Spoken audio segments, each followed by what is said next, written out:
আমি ছাদে কিছু কবুতর পালন করি।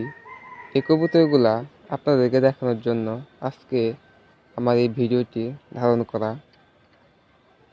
তো আপনারা দেখতে পাচ্ছেন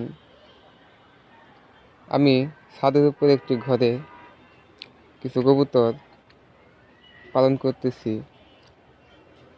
তো এখানে আমার বর্তমানে 12 জোড়া কবুতর রয়েছে। আমি এখানে 4 জোড়া কবুতর দিয়ে শুরু করেছিলাম। তো মাঝখানে আমার অনেকগুলা কবুতর মারা গিয়েছে, যার কারণে কবুতর সংখ্যা একটু কম।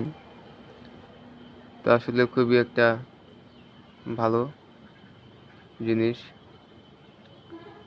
যে এতগুলো কবুতর আসলে একসাথে ডিম দিতেছে। তো এটা দেখে আসলে আমার অনেক ভালো লাগতেছে, এই জন্য আপনাকে দেখাইলাম। তো আপনারা কবুতর